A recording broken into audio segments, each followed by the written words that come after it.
Bisa kalian bayangkan, ketika bangun pagi, membuka pintu rumah, dan yang menyambut kalian bukan matahari hangat, melainkan kawanan kalkun liar yang melotot curiga dan berjalan seolah-olah merekalah pemilik tanah ini. Ya, hidup berdampingan dengan kalkun liar di Amerika bukan cuma soal melihat fauna eksotis dari dekat, tapi juga tentang bertahan hidup. Menjaga kebun tetap utuh, dan kadang keluar rumah sambil bawa tongkat. Karena kalau tidak, Anda bisa jadi korban serangan hewan dari zaman purba. Tapi bagaimana bisa hewan yang dulu hampir punah ini kini menyerbu peternakan, kebun, dan jalanan kota? Dan apa yang sebenarnya dilakukan para petani Amerika untuk menghadapi invasi kalkun? Mari kita ungkap jawabannya.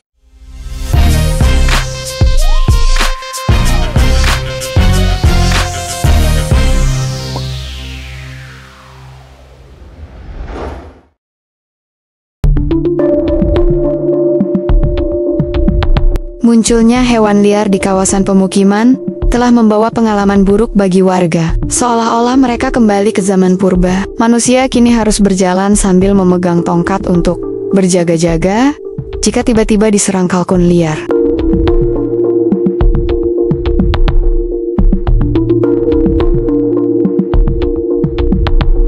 Hewan-hewan ini membuat aktivitas keluar rumah menjadi momok bagi penduduk lokal. Padahal dulunya spesies ini hampir punah di seluruh benua. Lalu, bagaimana bisa kalkun liar kini menyebar begitu luas?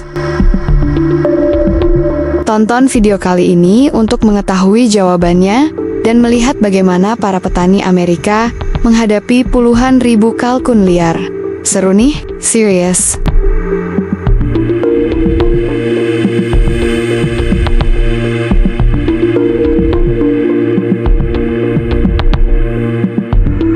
Kalkun liar adalah spesies ikonik Amerika yang telah menopang kehidupan masyarakat adat selama berabad-abad lamanya. Telah melewati berbagai masa sulit dan masa pemulihan. Kini, populasi kalkun liar telah bangkit dengan jumlah yang luar biasa dan mulai mengganggu kehidupan manusia secara signifikan.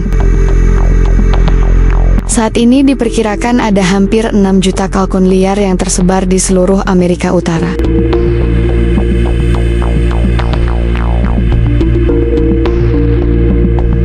Warga di pinggiran kota Maui, Hawaii, percaya bahwa luka-luka yang ditemukan pada hewan peliharaan mereka berasal dari serangan kalkun liar. Hewan ini bisa ditemukan di lahan pertanian sepanjang tahun, terutama saat musim tanam. Mereka memang tidak langsung menyerang tanaman, namun bisa merusaknya secara tidak sengaja saat mengais tanah untuk mencari serangga dan makanan lainnya.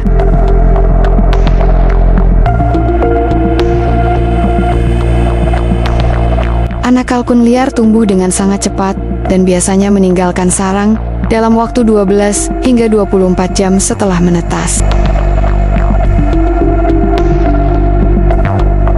Pada masa ini, mereka sangat rentan terhadap predator seperti rubah liar, lynx, dan burung pemangsa. Tingkat kematian anak kalkun paling tinggi terjadi dalam 14 hari pertama dan menurun secara signifikan setelah mereka tumbuh mendekati ukuran dewasa.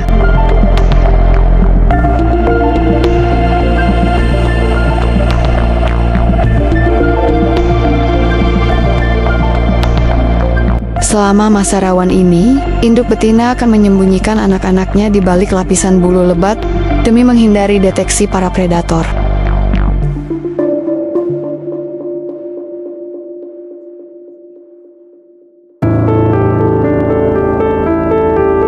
Kalkun liar sering menjadi agresif saat musim kawin, bahkan bisa menyerang manusia. Di beberapa wilayah, memberi makan kalkun liar merupakan tindakan yang ilegal karena bisa membuat mereka terlalu terbiasa dengan kehadiran manusia. Akibatnya, kalkun bisa menganggap manusia sebagai sesama kawanan dan berusaha bersaing dalam hierarki kelompok, yang tentu saja meningkatkan risiko serangan terhadap manusia.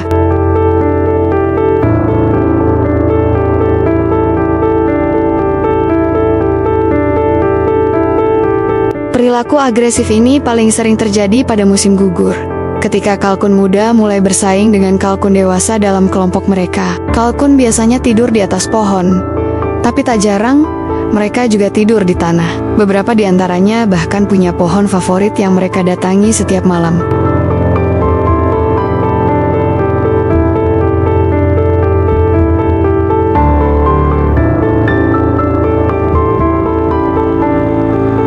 Seiring meningkatnya populasi kalkun liar di kawasan urban dan pinggiran kota, konflik antara manusia dan hewan ini juga makin sering terjadi. Tak heran jika Anda sering melihat kalkun liar berkeliaran di jalan yang tak hanya mengganggu lingkungan, tapi juga menyebabkan kecelakaan lalu lintas. Hewan ini bisa mengalihkan perhatian pengemudi, menimbulkan keterlambatan, bahkan menyebabkan tabrakan yang tak bisa dihindari.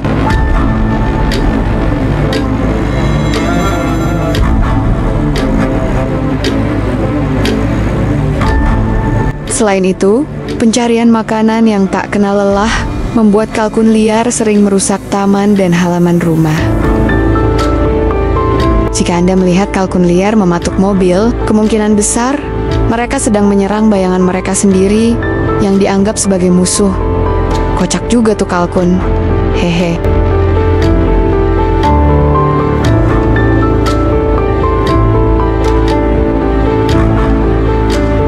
Apa sebenarnya penyebab invasi kalkun liar ini? Beberapa informasi menyebut bahwa invasi ini terjadi akibat reproduksi yang berlebihan.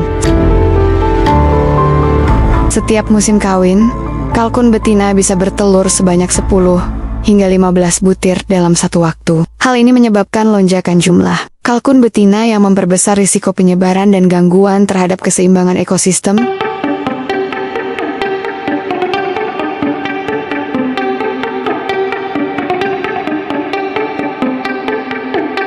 Untuk spesies yang bisa terbang seperti kalkun liar, pagar bukanlah penghalang. Tentu para petani tidak tinggal diam. Mereka memilih untuk memburu hewan-hewan ini. Penjebakan dengan jaring memang dilakukan, tetapi memakan waktu lama. Untuk saat ini, perburuan menjadi langkah paling efektif di antara metode lainnya.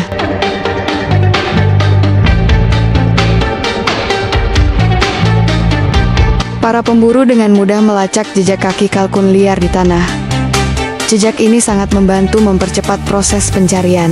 Di musim dingin, ketika salju turun, pelacakan jadi lebih mudah. Namun, gangguan dari kalkun liar tetap saja masih terasa.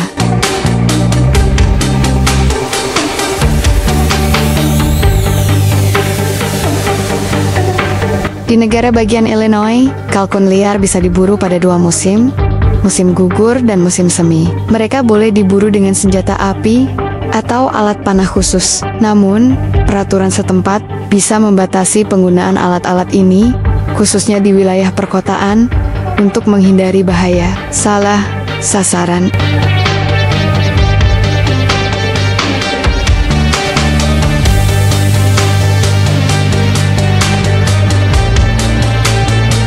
Dan para pemburu sering menggunakan boneka kalkun sebagai umpan untuk menarik kalkun liar yang asli. Begitu kalkun mendekat, pemburu tinggal menunggu waktu yang tepat, membidik, dan menembak. Menariknya, metode ini sangat efektif dan digunakan oleh banyak pemburu. Sampai mereka tertembak, kalkun liar tidak menyadari bahwa teman menarik itu hanyalah umpan dari para pemburu kalkun.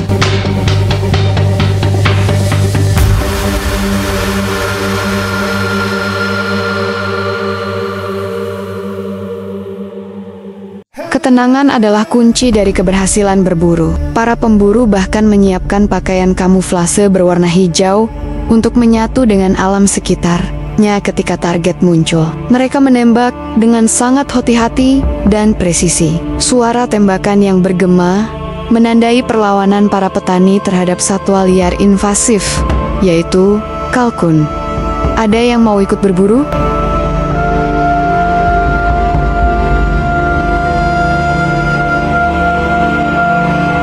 Musim berburu kalkun liar di musim semi biasanya berlangsung dari akhir April hingga akhir Mei.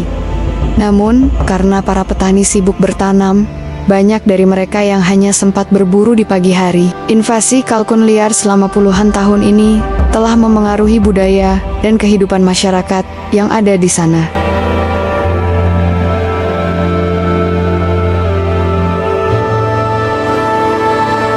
Alih-alih menjalani hidup seperti biasa, kini mereka harus menghadapi gangguan dari kalkun liar. Bahkan anak-anak pun sudah diajarkan berburu sejak dini.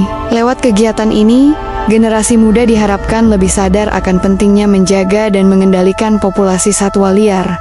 Di antaranya adalah kalkun,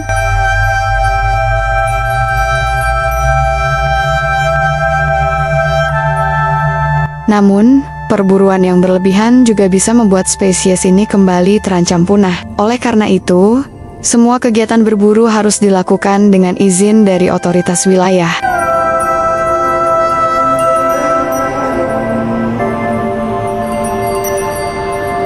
Memasak daging kalkun liar setelah berburu adalah cara yang nikmat untuk menikmati hasil jerih payah. Apakah kamu pernah mencicipi daging kalkun liar? Kalau pernah, tulis pendapatmu di kolom komentar. Daging kalkun liar kaya akan protein, lemak sehat, vitamin, dan mineral. Sebuah hidangan istimewa dari pengalaman berburu yang dramatis.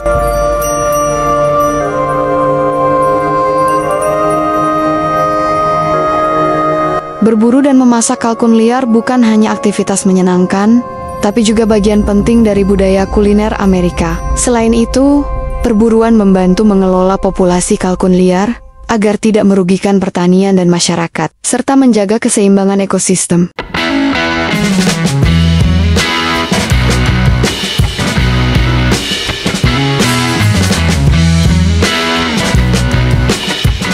Kalkun liar telah berubah dari simbol alam liar Amerika menjadi tamu tak diundang yang bisa menghancurkan pertanian dan bahkan memicu konflik dengan manusia. Di balik dagingnya yang gurih dan tampangnya yang unik, tersembunyi dinamika ekologi dan pertarungan ruang hidup yang tak sederhana. Di satu sisi, mereka adalah bagian penting dari alam, tapi di sisi lain, jika dibiarkan tak terkendali, mereka bisa jadi ancaman serius. Bagi para petani, berburu kalkun bukan sekedar tradisi atau hobi. Ini adalah bentuk perlawanan, bentuk bertahan, dan barangkali cara manusia modern mengingatkan alam bahwa kita pun bisa menyesuaikan diri, tapi tak akan diam saja.